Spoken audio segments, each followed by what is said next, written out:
Well,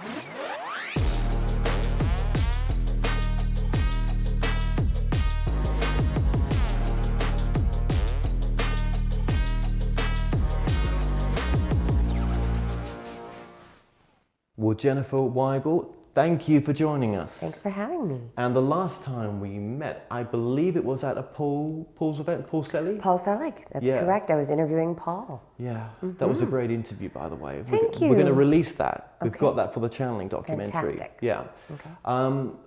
So, obviously watching you interview Paul, you've done a number of these interviews. Yeah. If we just start from how you got into this whole field as well, just very briefly. I've always been fascinated by it, but I've always been in the journalism world, and you don't welcome woo-woo in journalism. It's usually not a place that would cross-pollinate.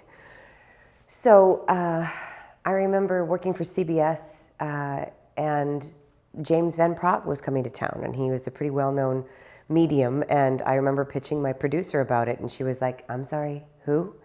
But he had a New York Times bestselling book, so they allowed me to do the interview, and I did that interview, and that's kind of what started the ball rolling, because he brought up things that you couldn't research at the time.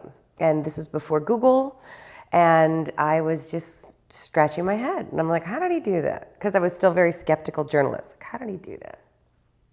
So I thought he had a trick, or maybe, but then I was like, well, maybe there's something to it. I wanted to believe, but I was still a skeptical journalist. And then what happened is my father ended up dying of a brain tumor a couple of years later. So I set on a journey to, I thought, out people like this as frauds. I was going to go be the journalist and the advocate for people who were grieving, and I would compile all this evidence and make a manual and tell everybody it was all BS. And then I found myself finding some people that really still kept me scratching my head. So I tell people the journey continues. I continue to do those interviews, but then what's happened is I have discovered that once I tapped into my intuitive abilities, which I think we all have. We are all born with it. We just shut it down. So meditation has really helped me, and energy healing, Reiki. These are the things that I decided to go and practice, and it's changed my life.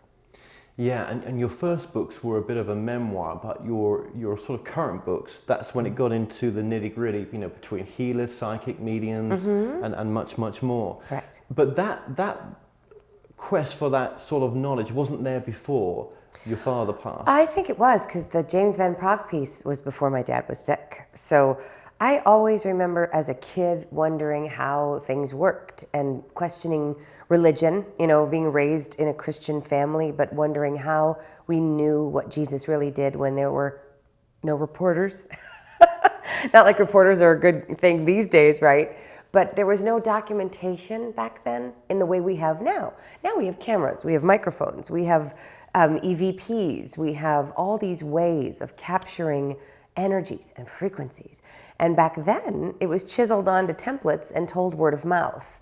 And I just remember as a child thinking how stories got misunderstood, being told word of mouth, just in my family.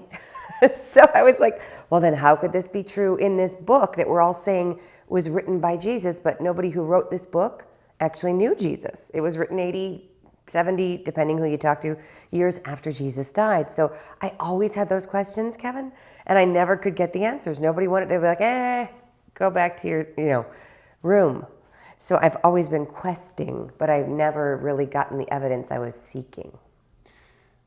So let's just go back to when Dad passed as well. Now, was there any talk, in those sort of late stages that, Dad, I'm gonna try to communicate with you? No, I didn't say, Dad, make this your sign, or anything like that. He was just convinced he was going to beat it and he wouldn't die, so that wouldn't even be an issue. But before he got sick, I remember trying to convince him to go to see a psychic with me.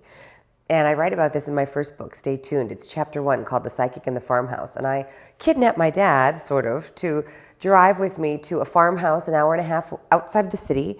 And she, at the time, again, no Google.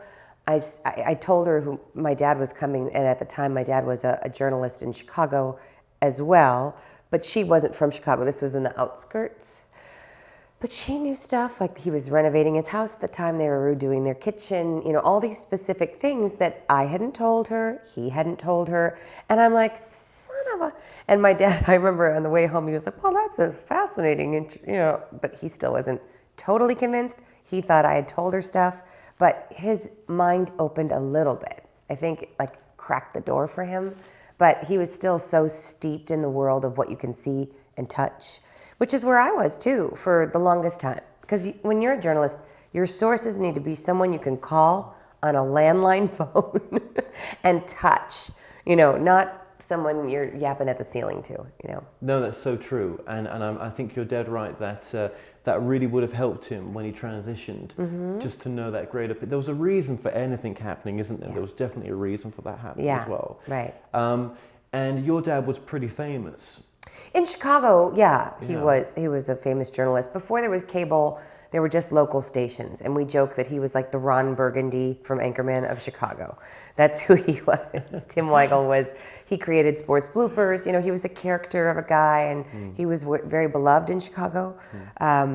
But yeah, outside of Chicago, nobody would know who he was really in New York or LA. It was kind of a Midwest thing, I think. So was he your pull to get into journalism? No, I didn't want to. I was a storyteller always. I was a writer. Writing was my passion. And he was actually a teacher out of college, and he was a newspaperman. So writing was big in our family, not like TV journalism, but writing. And so, yes, he was my inspiration for becoming a writer, because the word was very important in our home. I always tell people when I do talks, never underestimate the power of the written word, because that will last forever. Some of this digital media will go away, but if we can find some transcripts of actually written form or whatever, that is what will translate forever.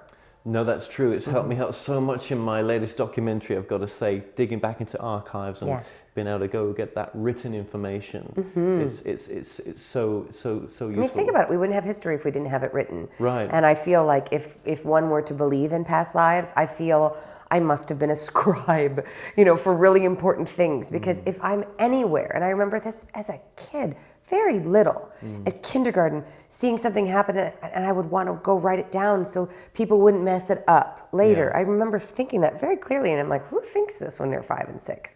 But I did. So how much healing was it to write Dad's book, in a sense?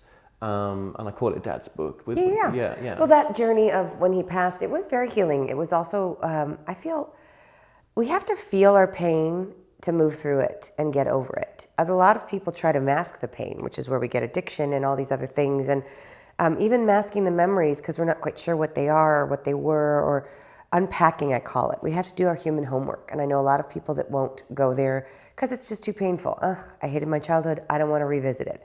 But if we don't revisit it, then it will come back and bite us in the butt later. I'm a big believer of that. So for me, there was a great way to grieve, past, present, future, and then move forward. And now the journey continues. I feel like it's really helped with my connection to him spiritually, because I feel like he's always with me, his spirit is, but he's moved on probably to other things, who knows. What was the most amazing message that sort of came in that book that was like, wow, a moment where you just knew it to be true? Well, the biggest was I had a job as a journalist, and I wanted to quit that job, but I was afraid of disappointing my dead dad, because he was so proud that I'd gotten to this level, even though I told him I hated my job, because I hated reporting on all the things that were wrong in the world. That's what TV news is. Everything's wrong, back to you.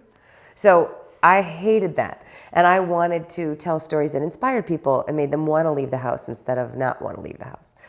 So I would tell him these things, and he'd be like, blah, blah. You think I wanted to be a sportscaster? He was a history major at Yale University. He had, he had high aspirations. He always wanted to write a novel, but he took this wonderful job so that he could raise his family. And he was trying to encourage me to do the same.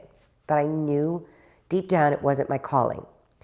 So he was passed on, and I was still afraid to quit. So I met with this woman in Chicago, of all places, and she tells me that my father's next to me, and she relays the entire conversation I'd had that morning with my bosses. So my dead dad apparently was at this meeting, and she went on to say this and this and this. And what my dad's message is jump and the net will follow. Go and tell the stories you want to tell.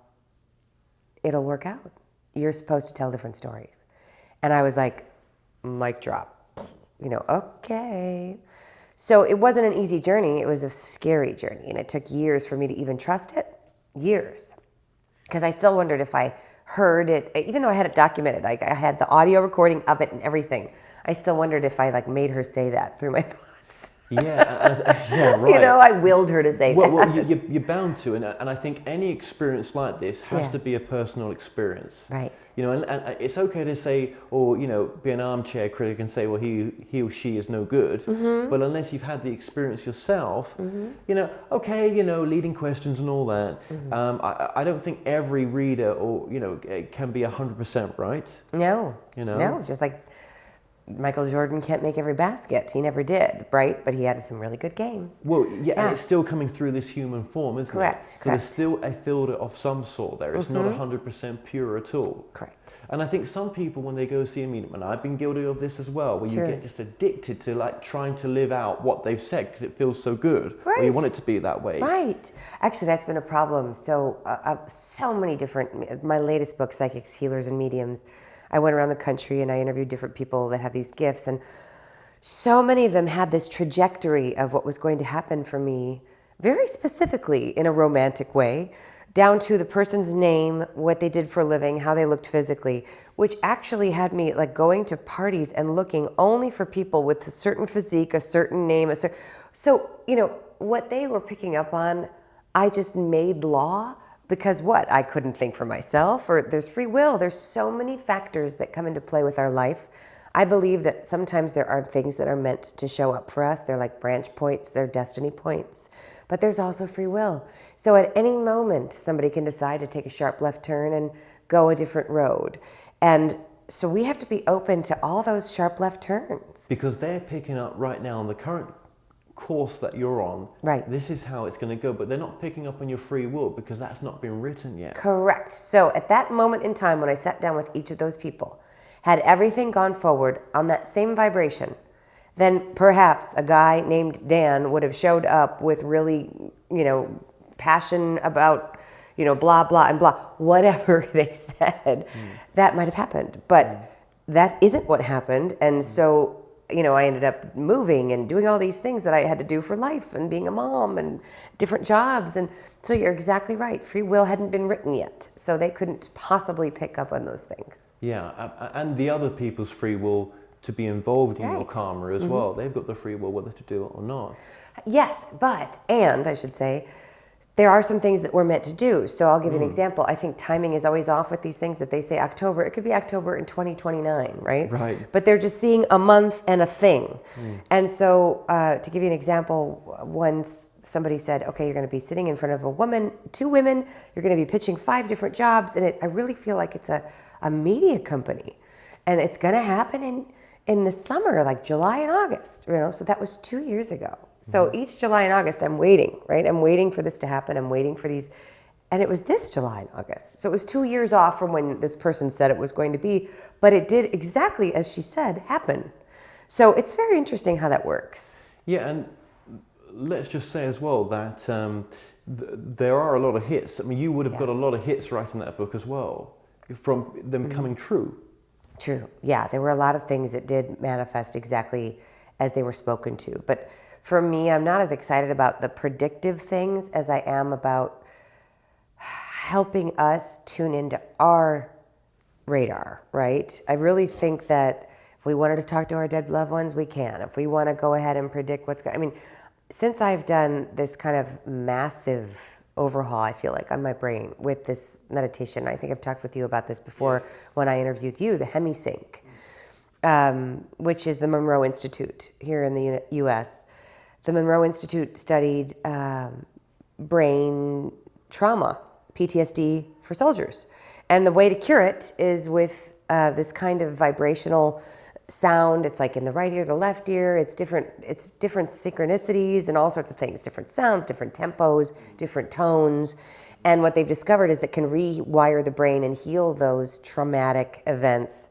So if you had anything from a divorced parent to watching someone die to addiction to anything, the brain is malleable and it can be rewired and it can be fixed. And so these meditations really help with that. I thought, oh yeah, blah, blah, blah.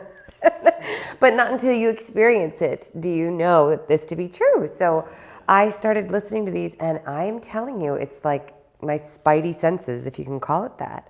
I'll be sitting at my desk and I'll think, I need a source for such and such. So I'll think about it, and I'll literally think about broadcasting that.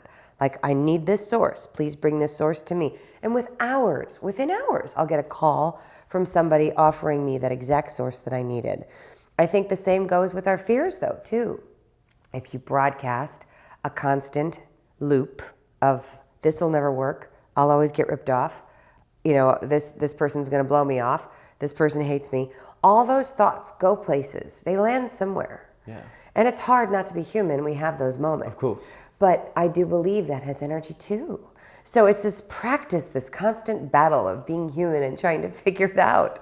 It's really hard. It is, and I think just going back to a point you were making there as well, we'll come back to what you're saying, was, we all have this ability. If we start getting in the realms of, are those flowers any good? Let me just pick up the phone to my psychic to see if they're the right flowers, or are these the right whatever, clothes, whatever. Yeah. Something really that we take, I take for granted, choosing myself, we can get like a psychic addiction, can't we, in a sense, or a medium addiction? Oh, absolutely. Yeah. There was a time when my dad died where I was calling every single person to try to get some evidence, some way, somehow, of something.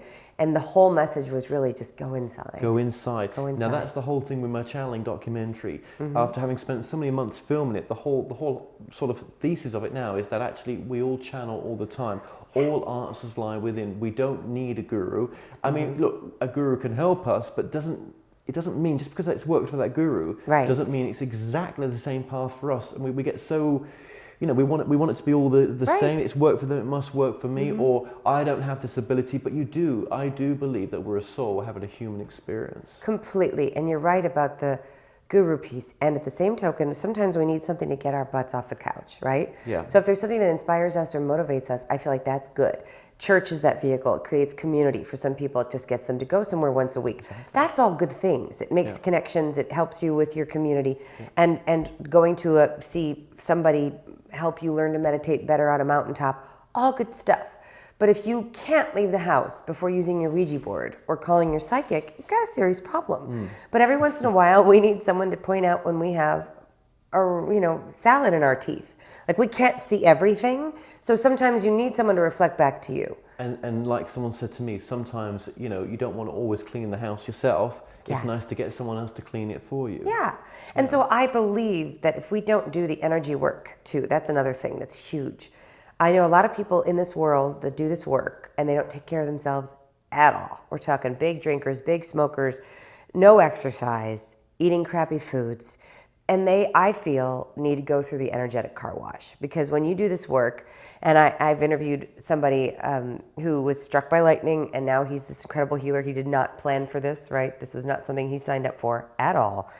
And he can see frequencies, like a game of asteroids around people. And he said it's like we're all white cars. And if we don't go through the car wash, we're going to be dirty, sludgy. And it's so simple. All you have to do is consciously think of light. There's a light in that corner right now. If we turned it and faced it on us, literally, you can do it in your car, you can do it in your shower.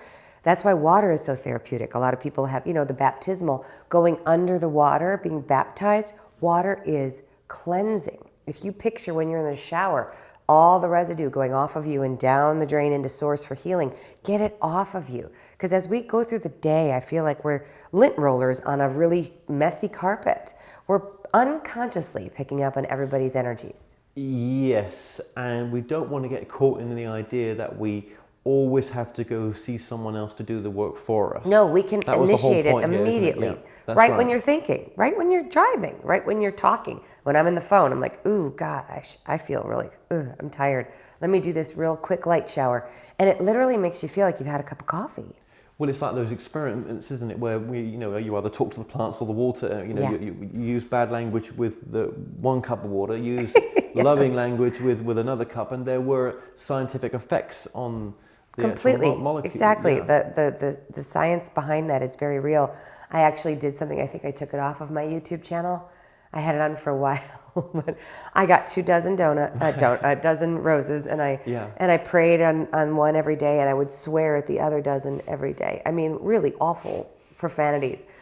And then I had them next to each other. And the ones I screamed at just dried up, died. The ones that I was sending love and light lived for 2 weeks, which is really unusual for cut flowers in a vase.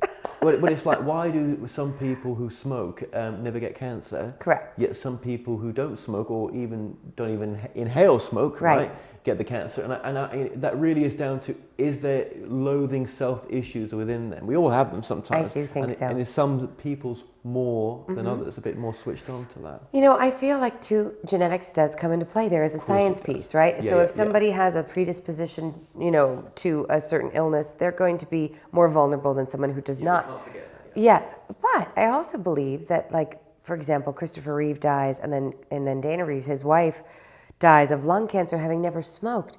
I think it was grief. I mean, lungs are the holder of grief, if you believe in holistic medicine and in acupuncture and a lot of the, you know, Eastern medicines.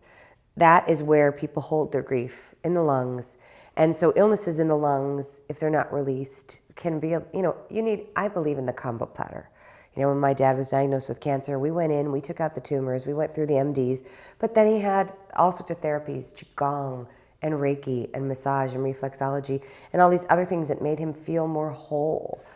That's a good point, because I don't think it can take away, it didn't take away, it didn't sort of keep his life going, but what it did, it made him, it put him in a better place, more comfortable, less pain in a sense with those kind of practices. I think also too, opening up his mind to some sort of more of what's going on spiritually too, and the Qigong really helped with that. There was a guy in the integrative medicine building outside of one of the hospitals here in Chicago, where there are only 3 people doing this kind of therapy here.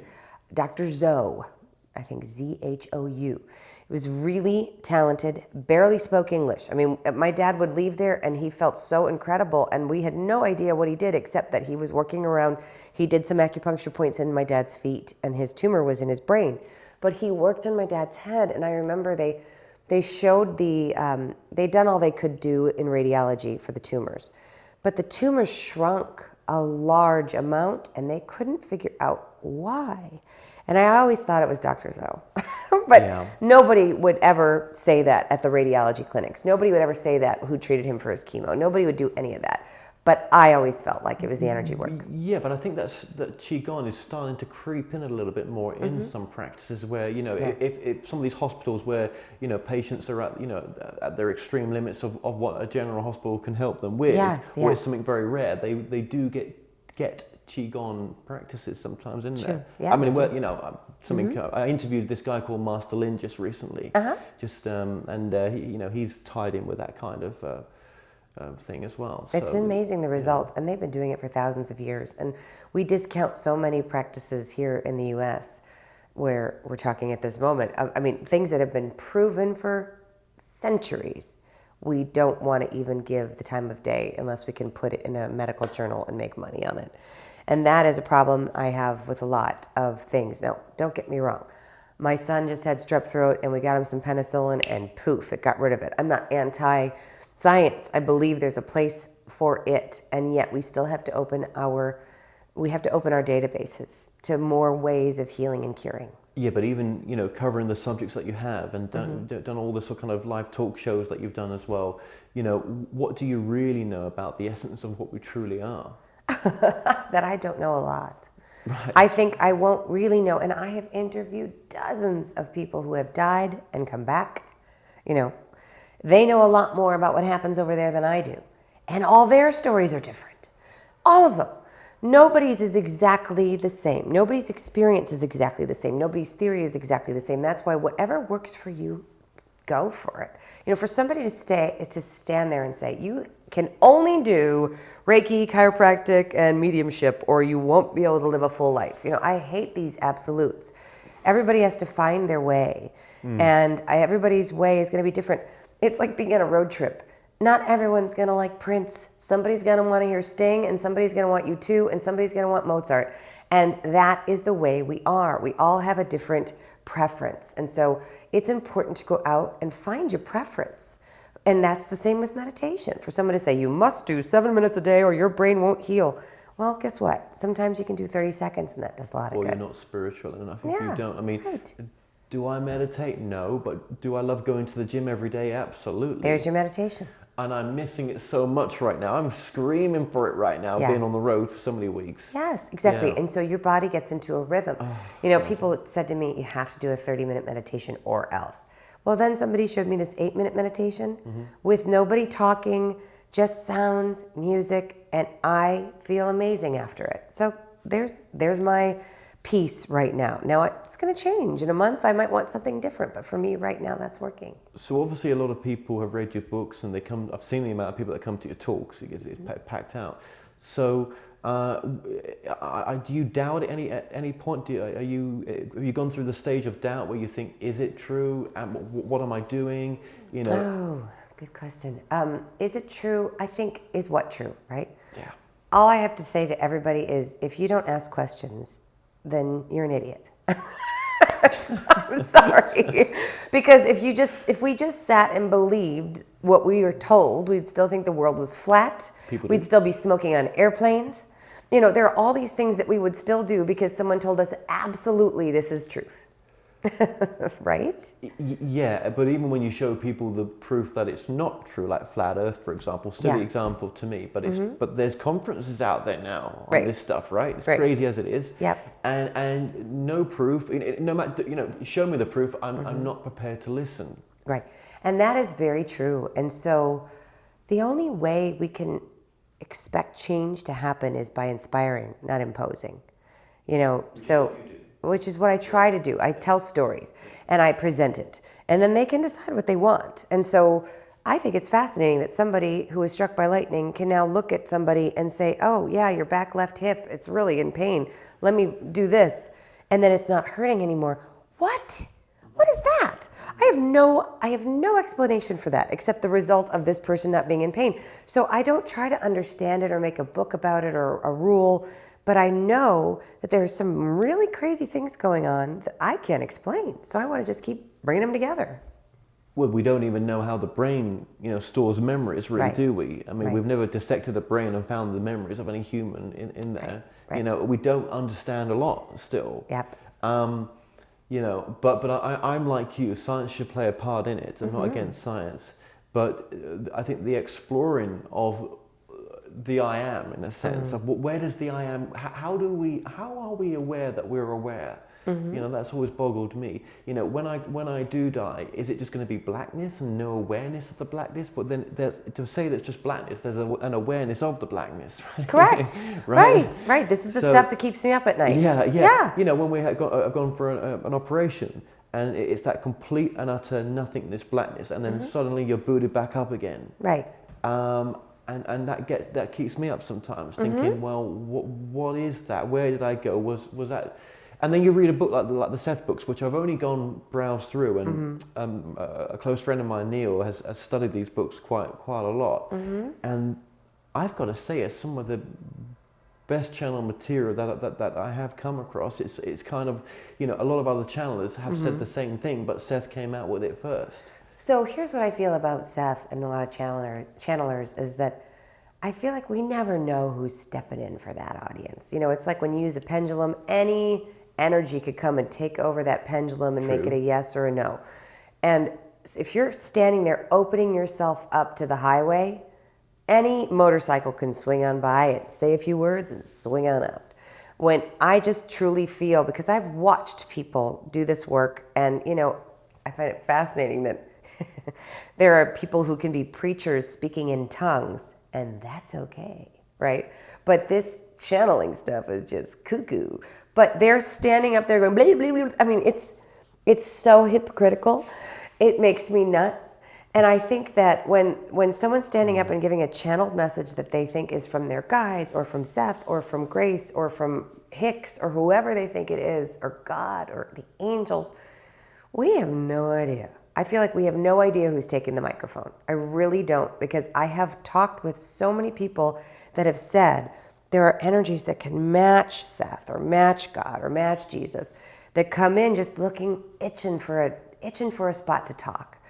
And we have no idea if it's real or if it's not. What is channeling to you? To me, channeling is when, well, we all do it. But when you're talking channelers, people that like a Paul Selig, or these people that take a stage and then their voice changes, sometimes their eye color changes, and they're giving a message to the room that is, for the greater good. That's what I'm referring to. That kind of channeling. That I feel like we just never know who it's going to be. But then when you're in the presence of Paul, which I've seen you interview, not just online but in person, I'm quite impressed with what he does. I am too, and I enjoy Paul and his messages. I've had several sit-downs with Paul. Some have been, I feel like, more spot on than others. And I don't know if it was, I think we all have bad days, or we all have tired days, or whatever. I'm not saying Paul was having a bad day, but the information seemed different, sounded different. He even says some of his guides sound different. Some have different accents. So he's got a posse of 6 to 9 different guys that come in and wanting to use the microphone. So what I'm saying is that when you put yourself and you open yourself up, there are some people that I've interviewed that claim that when you do that, you're making yourself very vulnerable to what could be not so great energies that take you over. We call them possessions, whatever you want to call that. I don't call them that, but these people I've interviewed call it that. Well, what's the benchmark for the information coming through for you? Where's your standard for it? What would you say after interviewing so many people? What's the standard for the information? Well, you and I have talked about this before, discernment. I think that we all have to have our own inner GPS, and I just try to listen to my detector, my internal BS detector. And sometimes it manifests for me in a stomach ache. Sometimes when I'm reading something, I get goosebumps. Goosebumps to me is a total validation, a full body. This has been recent new stuff for me.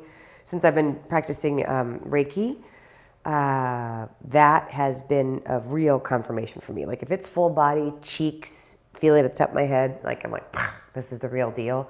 So I'll have a physical reaction if I think something's really genuine, authentic. And that's just me. Some people also just have a cognizance, a claircognizance, a knowing.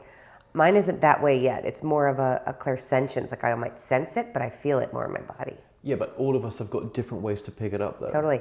Some people have this thing called, what is it? The clair, where you can taste. Clairgustance, one of those clairs. Yep, one of the clairs, yeah. One of the clairs, where they can taste, which is so interesting. That's interesting. Yes, Echo Bodine does this, where she says clairgustance or something.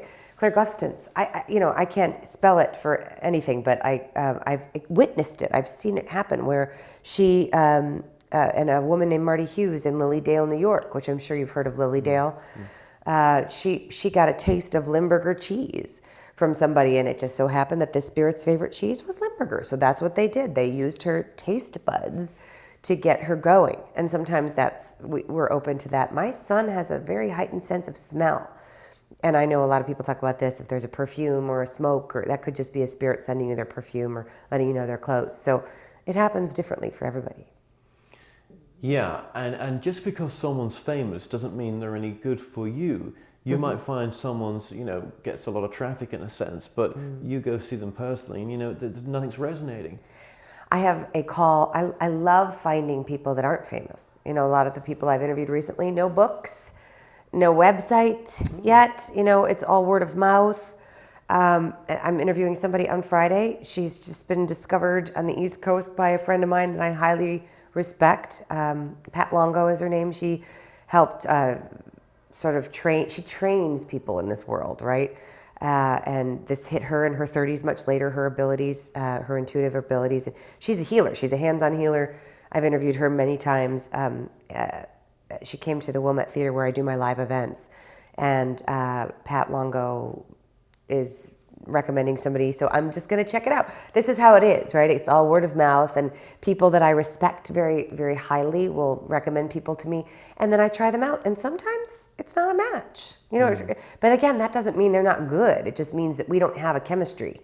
And it's not to knock everything that they do, just that they didn't do well for me. Yeah, absolutely. And for someone that's not looking into the spiritual stuff of, where might they go to when this is all over, which we've all got in common, or just thinking it's all just a load of rubbish. Are they missing out on something, do you think? I like to guide those people to. I compiled some of my podcast interviews of doctors, who have dabbled into this either with their own near-death experience or by investigating near-death experiences and compiling all of their data. So I always try to guide those people to the scientific people who are digging into this. So the Doctors in Near-Death Experience audiobooks, I just I think there's 3 volumes. I fire them off and I just say, that's fine. Don't believe me, but listen to these doctors. And these are really reputable doctors. Harvard Medical School, they're from all over. And so I feel like those, if they're going to wear their MD hat and still say that they're investigating some miracles, some near-death experiences, it's worth a listen. It is. One of the things I've seen in my field recently is the kind of crossover between that of conspiracy and that of the spiritual side as well. Right. There's more and more of these people coming forward now with these extravagant claims, and then they start bringing in the law of one with it, or they'll start bringing in some spiritual teachings, and it's a real mix match of people being led down the wrong path, I think, from disinformation. Ego is a very amazing thing. It's created a lot of things. It's created communities. It's created inventions, but it's also brought so many down. And I have seen so many talented, authentic people from the world of science to this world of, healers and channelers and psychics and mediums, blah, blah, come down crumbling because of ego. The desire and the need to be famous, the desire and the need to be approved of or to be better than. The talking bad about other practitioners because they're getting something that they're not getting. And it all comes down to one thing, this wound, this inner child, and what I was saying at the beginning of our conversation, if you don't do your human homework, you're toast. And if you don't, and that goes for everybody, whether you're a CEO or you're a janitor, if you don't work on your inner child and all of those wounds of wanting to be better and be good and accepted and loved, you have to love yourself first. The hardest thing. It is the hardest thing because so many people don't know that they're worthy of it. Yeah. But one of the things a lot of these people who have died and live to talk about it tell me is that the light loves you unconditionally. Even if you're screwing up, and by screwing up, I'll put that loosely in quotes, you watch it like a movie playing back and go, ooh, could have done that differently. When you have your life review, which a lot of them say you have, it's not like, oh, look, you murdered somebody, whoops. No, it's not that. It's not making light of terrible things. It's saying you were human, you were scared, you made a mistake, and now you have to feel the ripple of the effect of that choice. So if you did kill someone, you'll feel all the pain that murder caused. So that could be hellacious, right? People say, is there a heaven or a hell?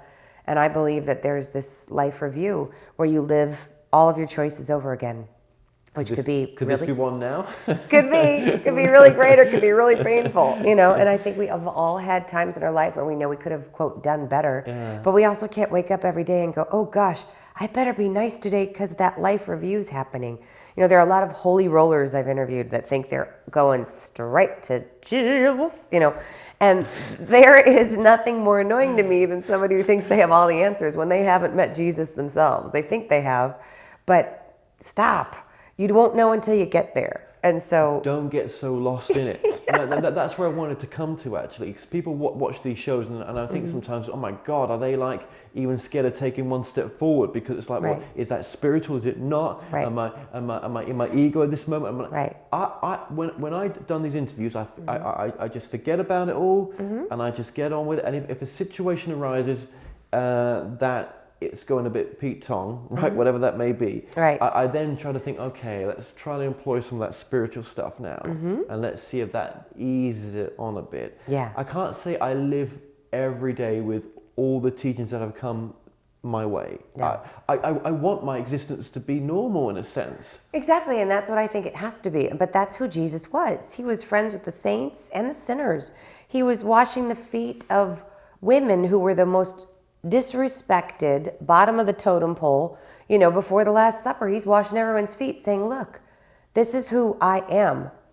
We're all the same. We are all the same. We got to believe that one. And that's tough. That's a tough pill to swallow, especially today where we have this hierarchy, and that's what the reason he started Christianity is because the Jewish priests were isolating themselves. They had indoor toilets, which nobody had. They were living high in the hog, basically. And I'm greatly simplifying a very, very historic time. But the whole point is that he was saying, Don't be like that. Speak this incredible work, and we will all be together, and we will all be love. And then what happened is people then made him a religion. And like you said, you know, we're not here to convert anyone. You're No. going to meet people who can never come from that space. No. I mean, I'm on this documentary where, you know, tomorrow or the next few days, I'm going to meet a person who's lost a brother, you know, through murder, Oh, right? yeah. And I shouldn't speak for her, but I'm going to. I don't think she's been able to forgive totally. Right. Now, what does that do to a person not to be able to forgive? Now, if it was my family member, would I be able to forgive after all the work I've done with the people that I've spoken to? I'm hoping so. Right. Because they talk about, you know, how it, you know, by not forgiving, it really, you just not only destroying yourself, you're destroying your body as well. Well, you're not condoning what they did by forgiving. You're letting go of the resentment and the rage in your body so that you can heal. That's what forgiveness is. Real forgiveness is calling in the light. It's putting out a fire. It's letting the hose turn on so you can put out the fire of the pain. Because inflammation, right? Everything is pain. It's fire. It needs water to go down. And that's what forgiveness is. You know, I just recently interviewed someone. A lot of people have this theory that we're recycled, right? If we are trying to get it right and we're called in and we're trying to make better choices each time, right? Yeah. Well, if that's the case, you know, this Ken Wagner, the guy who was struck by lightning I was talking about, who I call him Ken the Carpenter because he was literally working on a roof and got struck by lightning, and he is a carpenter. And so he says that what he sees is that we have all been, if someone does something harmful to you, it's because you did something harmful to them in another life, in another cycle. They feel karmically justified to do whatever it is that they did because it happened again in another dimension, right? Now, dimensions, this is science. At least we have 11 dimensions proven right now. Might be more, might be 13 by now. But a few years ago, it was 11. So that means in another dimension, there's 10 more versions of you, Kevin. There's 10 more versions of me going on right now, possibly, if you want to wrap your head around that. You know, so no, I'm just saying, so for this murder, I think about this a lot with tragedies. Why do bad things happen to good people? Well, because in another lifetime, those good people were bad people. We all were saints and sinners, all of us. All of us. And that is not to unground it to the sense that, well, you know, let's let them off right now. Oh, no, you still fight for justice because for some reason you've signed up on this lifetime to fight for justice, right? To right the wrongs. Justice is very different from victimhood, right? When you're trying to right a wrong and change a law, that's your journey, I believe. For some people, they come into this world with this lifetime to right a wrong or to take on some major cause. It has to be done. I'm not saying they should just sit back and go, never mind, God will forgive everybody. That's not what I'm saying. I'm saying that some people have signed up for this, right? Some people I know, they've lost terrible things, lost a kid, right? So they start an organization to help parents who are grieving with the loss of their children, and they build a community, and that's something that gives them great healing and builds a community around these terrible tragedies. So that's all I'm saying is that great gifts can come from terrible things. And then this could be on a much lesser scale. That just scale that down a little bit to just, you know, family. Yeah. Right? You know, where you can feel the same kind of feelings, not on such a high scale, obviously. And that you know, relationships, family can do just be as testing, can't it, with those emotions going on? I feel, yes, we get so caught up in the title of a person in a family, a mother, a father, they should act this way or they should act that way. They're just cast members to help us learn lessons. And sometimes they do a really great job and sometimes they suck. And if we take it personally that mom wasn't mom and dad wasn't dad and brother wasn't brother and uncle wasn't uncle, we have to create our own family. And I know a lot of people that are so mad at their mother and mad at their father because they didn't play that role the way they should have. But I have a belief system that we choose our parents just so that we can elevate and learn certain lessons. Good, bad, or indifferent. We do. And I've had to struggle with that one a little bit, but it's definitely helped me evolve. Yeah, right. Yeah. I bet you have. Yeah. How do your colleagues take you for the work that you're doing nowadays as well? Because they must know about your podcast and your events.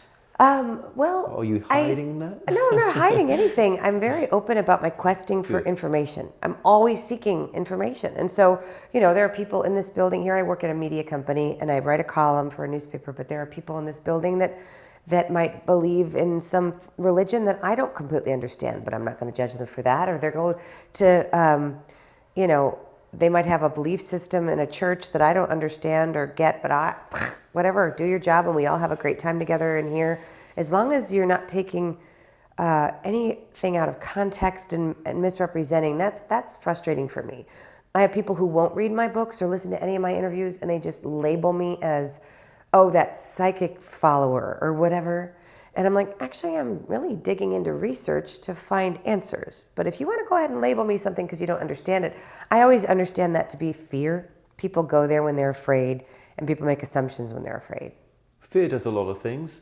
I think fear or pain is there to teach us. Yeah. We always want to get rid of the fear and pain, and I say, why don't we look at transforming it? Because I think it was there to teach us something in the first place. Totally. And a funny little aside, I just had a colleague walk by my desk and say, I heard you're interviewing Conchetta Bertoldi, this medium, on Saturday night. I'll be there. Bought my ticket. It's like, look, wink, wink, bought my ticket. And I'm like, cool. I mean, it's on my website. It's not a secret, but it's not like I put the posters up in the bathroom. No. Oh, Jen, she's done it again. Another woo-woo show. Oh, no, that's very rewarding, that is, that's going on. And even for us to have this interview, it's all about divine time, and everything's about divine time, and I do believe that. I mean, we could speak about so much right now. It's always the problem, isn't it, when you do your shows as well? Yes. It just goes, there's never enough time. Absolutely. I think sometimes as well with this work, we can get so far out there that we have to remain in a shared reality. Yeah. How many times have we heard things recently in our community where it's just like, that's a bit, out there. Is that really helping someone? Because how much in a shared reality does that help us? Well, it's like one of the things Paul Selig said is that you have to understand, like, if you live in New York City, you need a lock on your door. Like, you can't just wish away the bad guys and protect your house with white light and hope for the best. We have a reality in this world where we have to lock our doors at night in dangerous cities because of what's out there. And we can't control other people's free will. So when it's cold outside, you wear a winter jacket. So I tell people to just have the knowledge and the understanding, but also don't let it paralyze you to the point where you can't leave the house or function. I know a lot of people in this world that are so caught up in the ceremony of it all that if they don't have their cross on, or if they don't have their stone from that John of God conference, or if they don't have their rose quartz crystal, everything's going to be blown up. And it's kind of like there's this movie Dumbo. It's an old Disney movie, and he thought he could fly when he had the feather in his nose. We all have a feather of some sort that helps us feel like we can fly. I try to just remind people to understand that at every moment we can choose bliss or we can choose panic. And even when granted, if a truck is about to hit you, you need to panic. I'm not saying you can, but you can also not just be sitting in your car and feel panic, There are moments where you can choose bliss, and I try to remember that. Yeah, well, that's why the fear is there sometimes, isn't it? Otherwise, you're not going to move up the way of the truck. Oh, yeah.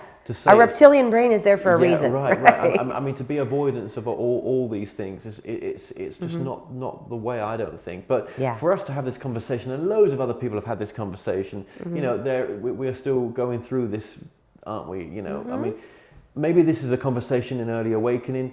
That doesn't make. I'm not trying to separate us from other people. I mean, I think I'm awakening every day. I don't think there is like a higher or lower. No, and that's what I tell people is that for me, actually after 40 is when I got smarter, and I thought I knew so much at 25.